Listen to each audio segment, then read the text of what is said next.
Muito antes de as rotas serem traçadas na areia, antes de os mercadores falarem o nome da seda ou os imperadores sonharem com caravanas, havia apenas o céu e os homens que o escutavam.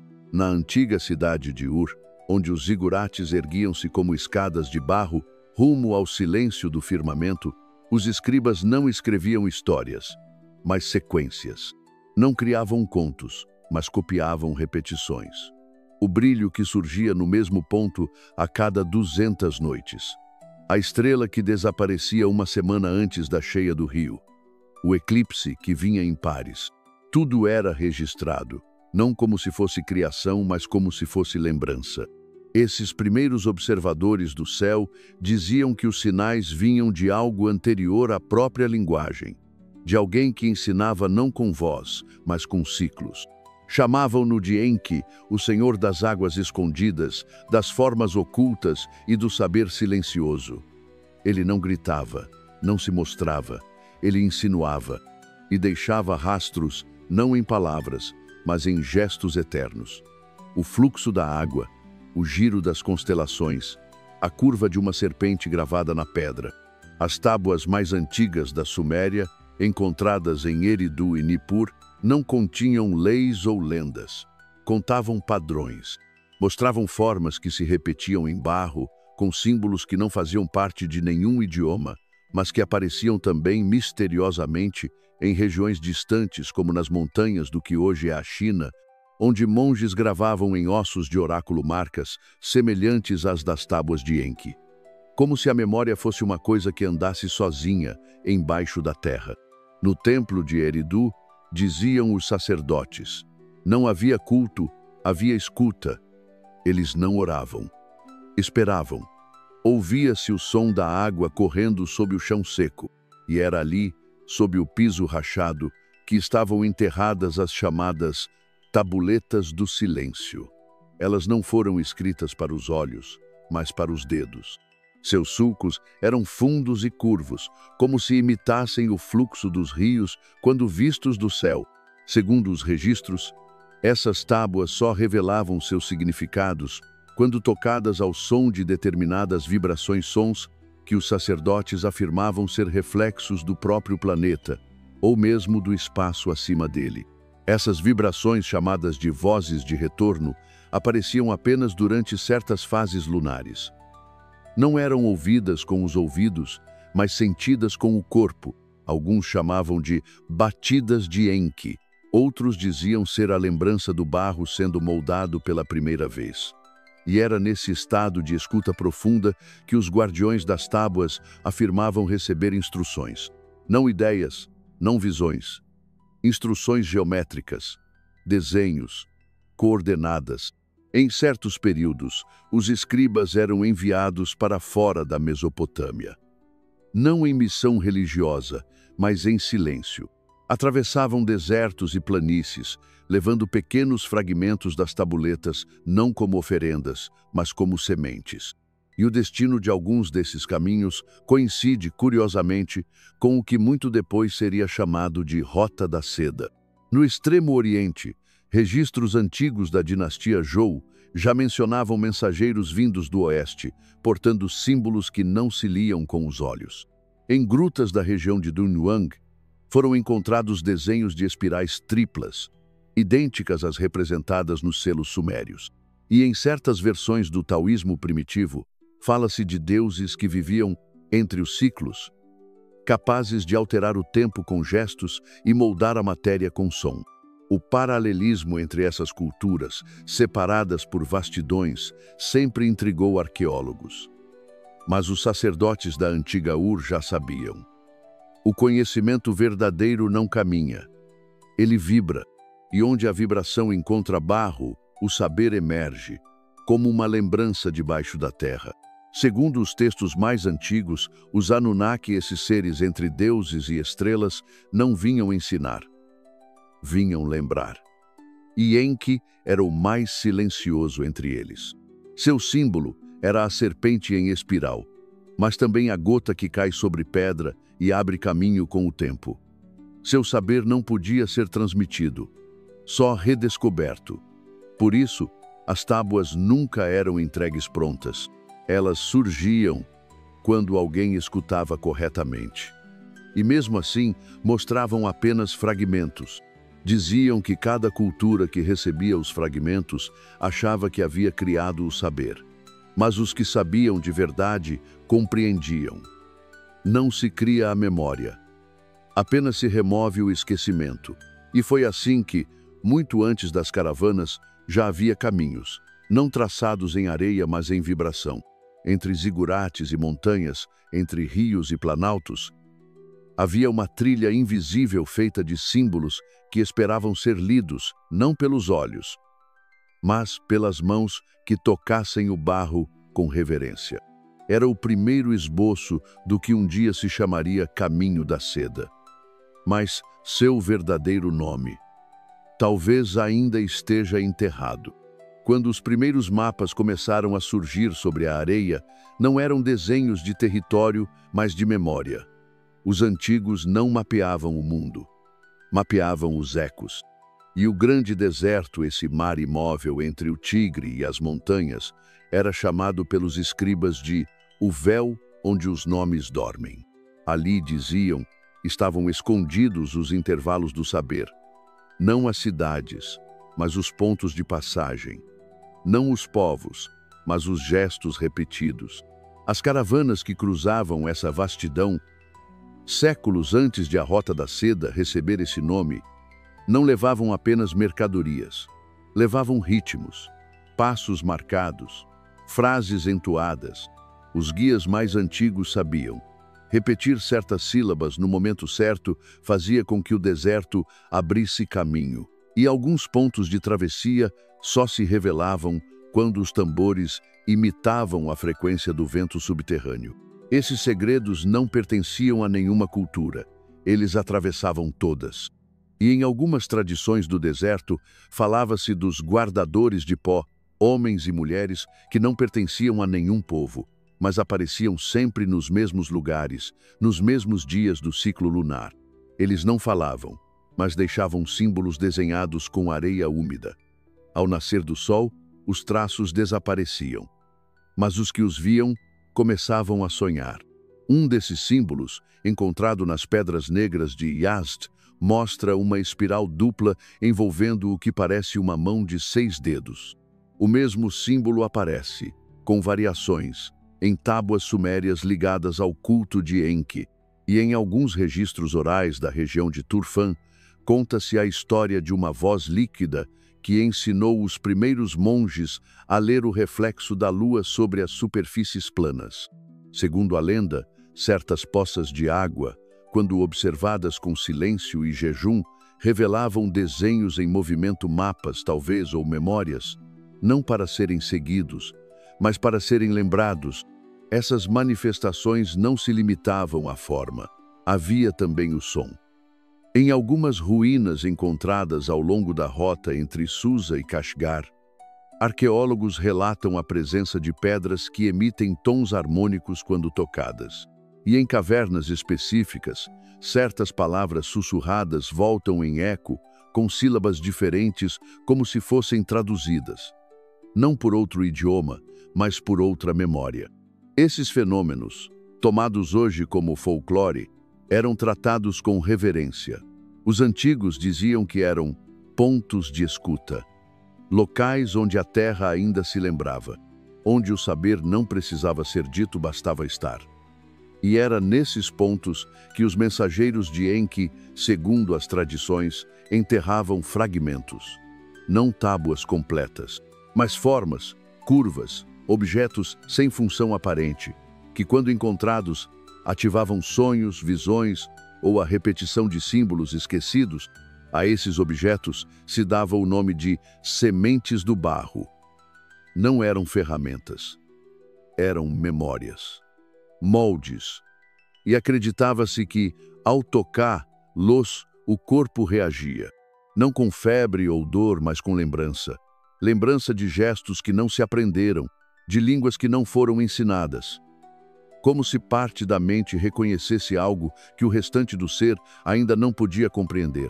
Algumas dessas sementes eram descritas como espelhos pequenos. outras como pingentes com gravuras móveis. Há quem diga que o próprio som da palavra serpente, em certos dialetos antigos, vinha da tentativa de imitar o zumbido grave que esses objetos emitiam à noite, como se estivessem ajustando o ambiente ao redor, procurando uma mente que pudesse compreender. Luz. Esses pontos, essas sementes, esses sons todos pareciam seguir uma linha, uma trilha que atravessava desertos, montanhas e reinos e que mais tarde seria interpretada como rota de comércio. Mas os antigos sabiam. O comércio foi apenas o disfarce. A verdadeira carga era outra. Havia pontos onde caravanas inteiras se calavam, locais onde ninguém acendia fogo, onde apenas o silêncio era permitido. Alguns monges diziam que nesses lugares em que ouvia, não para julgar, mas para registrar, como se o próprio chão se tornasse tábua e as pegadas, escrita. Um escriba itinerante registrou em sua tábua. Há lugares onde os passos não fazem som, mas escrevem. E deixou o aviso. Não repita 3 vezes o nome do lugar onde a sombra não muda. E assim, o caminho crescia não com passos, mas com frequência. Onde um gesto era repetido, onde um símbolo voltava a ser desenhado, ali se formava um ponto. E cada ponto era uma carta do mapa que Enki teria deixado não para ser lido com os olhos, mas com o corpo, com a memória, com a água. Os antigos não seguiam o caminho. Eles o mantinham vivo, com silêncio, com escuta, com gestos exatos. E entre as areias, entre os dias e as noites sem nome, esse caminho ainda pulsa esperando que alguém o lembre. Na vastidão entre o tigre e o amarelo, onde o deserto se confundia com a memória, começaram a surgir objetos que não pertenciam a nenhuma dinastia, mas também não podiam ser chamados de restos. Eram fragmentos, de pedra polida demais para ser natural, de argila que não rachava ao sol, de metais que não oxidados nem envelhecidos. Alguns tinham marcas semelhantes às das tábuas de Ur. Outros, porém, não tinham marcas, mas pulsavam ao toque, como se vibrassem em outra frequência. Os guardiões de Dunhuang chamavam-nos de pedras que não cantam, porque não emitiam som algum, mas despertavam memórias em quem as segurava. Um velho monge relatou ter visto, ao tocar uma dessas peças, uma cidade feita de vidro líquido, onde figuras altas e cobertas de véus flutuavam em corredores de luz. Ele não chamava de visão, chamava de lembrança. O Império Han, em sua busca por controlar o que chamavam de o caminho do dragão, estabeleceu postos de escuta e silêncio. Eram lugares onde os sons eram proibidos por 7 dias, e o céu era observado por 12 homens, cada um treinado para ver padrões onde outros viam caos. Foram esses observadores que notaram uma coincidência desconfortável. Certos símbolos que apareciam nos rituais taoístas mais antigos, em especial, aqueles ligados à respiração reversa e à circulação da energia, eram idênticos aos que decoravam as tábuas de Nippur, conservadas em templos esquecidos da Mesopotâmia. O fluxo em espiral dupla, a linha que se curva sobre si e se bifurca sem tocar. O símbolo do retorno pelo centro não era coincidência, diziam os mais velhos, era reemergência. As mesmas ideias voltando através de formas diferentes, como se o saber antigo estivesse enterrado sob o tempo e brotasse onde houvesse silêncio suficiente. Em algumas cavernas de Mogal, estudiosos encontraram mapas que não indicavam lugares, mas frequências. Não diziam vá, mas sinta. Tinham pontos marcados não com nomes, mas com sílabas antigas, semelhantes ao sumerograma para água que pensa. Amakoma, Eneki. Esses mapas eram acompanhados por instrumentos de sopro que produziam sons dissonantes. Um som em particular, repetido ao soprar um cilindro de bambu, fazia as paredes da caverna vibrar levemente, revelando inscrições que, sob luz normal, não estavam ali. Não se sabia o que causava aquilo. Alguns diziam que era a própria pedra lembrando. Outros que as palavras só se tornavam reais quando alguém as ouvia. A escrita não está na argila, mas no som que a ativa, dizia uma anotação escondida entre os rolos do deserto. Na fronteira de Kashgar, caravanas paravam não para descanso, mas para ritual. Faziam silêncio absoluto ao atravessar determinadas dunas. Era onde, diziam, a terra ainda escuta. Ninguém falava, ninguém respirava alto. E era ali que os nomes de Enki e Ningishida apareciam em registros budistas como seres do céu que vinham trazer o símbolo antes da palavra. Os que acompanhavam essas caravanas relatavam fenômenos estranhos. Bússolas que giravam ao contrário, areia que desenhava símbolos sozinha ao amanhecer, vozes que ecoavam mesmo sem vento. Um viajante chinês escreveu: "O deserto sabe o que esquecemos. Não fala, mas repete. E o que repete, molda." Essa repetição silenciosa era vista pelos iniciados como o verdadeiro ensinamento dos Anunnaki. O saber não como doutrina, mas como pulso. Como ritmo que atravessa culturas, línguas e impérios sem se apagar, apenas mudando de pele. E cada ponto do caminho, cada oásis, cada pedra marcada com símbolos que ninguém mais lembrava, era uma nota dessa música esquecida. Uma partitura enterrada. Uma lembrança à espera de ser ouvida. Nas noites frias de Lop Nur, onde o céu se curva em silêncio absoluto e o chão parece feito de memória petrificada, surgiram as histórias mais difíceis de registrar. Não porque fossem mentiras, mas porque ninguém ousava escrevê-las diretamente. Os guardadores da região homens sem nome, pertencentes a linhagens anteriores ao calendário, chamavam essas histórias de ecos de origem e diziam que apenas quem havia esquecido seu próprio nome podia entendê-las por completo. Foi ali, entre dunas que se moviam em círculos e lagos secos com margens de sal geométrico, que arqueólogos silenciosos encontraram uma estrutura feita de pedra fundida, não moldada, mas fluida, como se tivesse sido derretida sem calor. No centro dela, um nicho profundo continha 7 discos sobrepostos. Nenhum deles tinha escrita, mas todos produziam um som diferente quando tocados, como se fossem sinos de barro tocados pela intenção. Ao tentar registrar, luz em papel, os escribas modernos notaram que as palavras não fixavam. As letras escorriam na tinta, os registros digitais ficavam corrompidos. Um deles escreveu: "Esses discos não foram feitos para serem descritos. Foram feitos para serem lembrados sem saber." Essas ocorrências levaram estudiosos esotéricos a uma hipótese perturbadora. Os Anunnaki, ou aqueles que usavam esse nome como véu, não apenas deixaram conhecimento em forma de textos ou objetos, mas imprimiram padrões de ressonância na própria matéria da Terra. E tais padrões só podem ser ativados em momentos específicos do tempo, por seres que estejam no estado certo de escuta. Esse estado não é físico, não é mental. É um tipo de vibração entre memória e esquecimento. Os taoístas do oeste da China sabiam disso. Em seus registros, há relatos de encontros com homens sem sombra, que surgiam ao pôr do sol e traçavam espirais na areia, com bastões ocos que não tocavam o chão. Esses seres, segundo os monges, não falavam com a boca, mas com os ossos. Seus ensinamentos não vinham em palavras, mas em pulsações que faziam o coração mudar de ritmo e o ar parecer mais denso ao redor da pele. Em uma caverna próxima de Turpan, imagens incompletas foram descobertas.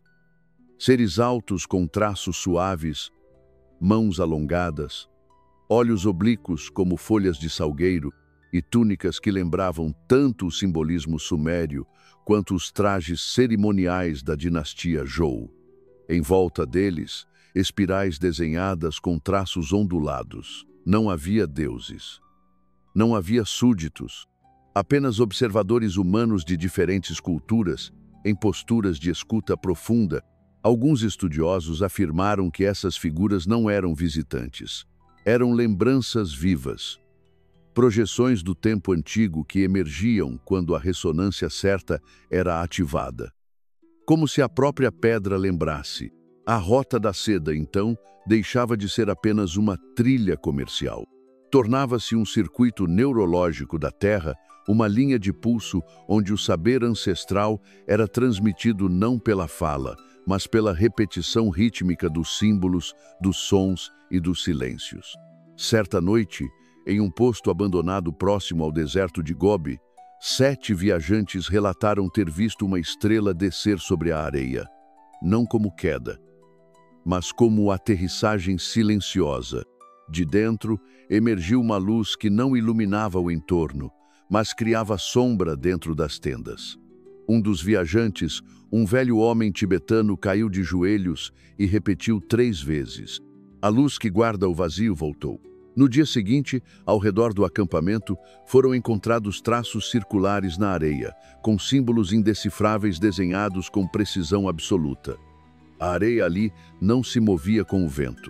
Era como se tivesse sido fixada por algo que não obedecia à gravidade. Especialistas enviados não conseguiram remover a areia. Ela resistia a qualquer tentativa de escavação ou deslocamento. Quando fotografada, as imagens saíam borradas, mas sempre com uma forma semelhante ao símbolo de Enki entrelaçado a uma estrela de 5 pontas. Esses registros deram origem à teoria das linhas de eco, pontos específicos da Rota da Seda, onde a memória da Terra se sobrepõe à lógica linear do tempo. Ali, quem passa não apenas vê, mas é visto por algo que permanece observando. Os Anunnaki, dizem os mais ousados, sabiam desses pontos e os usavam não como lugares de parada, mas como receptores naturais de sua comunicação, que nunca foi apenas com humanos, mas com a própria estrutura vibratória do planeta. Um manuscrito perdido atribuído a um escriba anônimo da era Tang dizia: "A estrada não leva aos reinos, ela leva ao que já esteve dentro de nós, e o que reconhece esse caminho se recorda." Ao final dessa etapa da jornada, um padrão começou a emergir. Toda cultura que se aprofundava demais no silêncio e no símbolo reencontrava os mesmos arquétipos, as mesmas formas, as mesmas canções, sem melodia. E em todas elas, uma frase pairava sem ter sido dita: "A memória não é nossa, somos nós que pertencemos a ela." Ao alcançar os confins do deserto de Taklamakan, onde os mapas tremem e as bússolas hesitam, a caravana encontrou algo que não deveria existir. Um templo sem nome, meio afundado na areia, com colunas lisas como ossos polidos e uma entrada em forma de olho. Nada ali indicava culto, nem símbolo religioso, nem altar.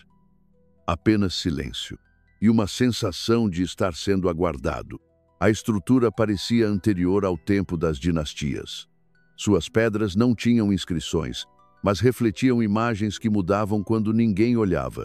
Um escriba, ao tentar copiá-las, notou que sua mão tremia mesmo com o ar parado. Quando terminou o desenho, viu que havia traçado o mapa da Babilônia mesmo sem nunca ter lá estudado.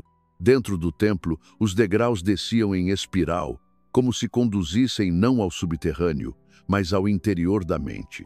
Ao final, uma sala hexagonal de teto côncavo e chão ressonante pulsava com baixa frequência. Não havia eco, não havia vento, mas os corações batiam em sincronia com algo que não podia ser medido.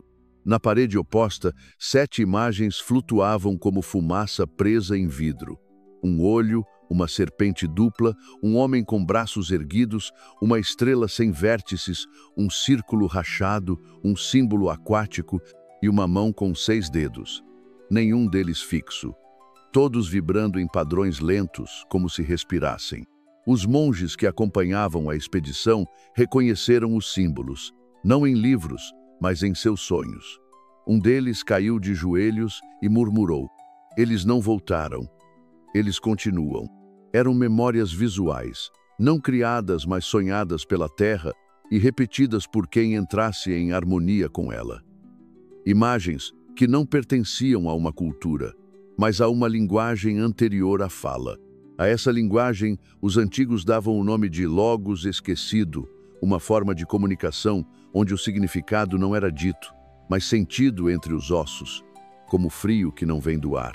Foi nesse momento que os mais antigos da caravana contaram sobre os guardadores do céu de baixo, seres mencionados nos cantos de Nippur, nos escritos da Bactriana e nos mitos dos Yuezhi. Esses seres não se comunicavam com palavras, mas através de fragmentos visuais, impressos em minerais transparentes ou traçados em linhas espirais sobre cerâmica não queimada. Diziam que não ensinavam, apenas ativavam memórias. A entrada do templo, ao ser vista de fora, passou a emitir sombras sem luz. Não era escuridão, era ausência de projeção. E ao se aproximarem novamente, os viajantes não encontraram mais o templo, apenas o chão reto. Mas ao tocar o local com a ponta dos dedos, viam imagens surgir no ar como se cada gesto fosse uma senha. Durante os dias seguintes, os relatos se multiplicaram.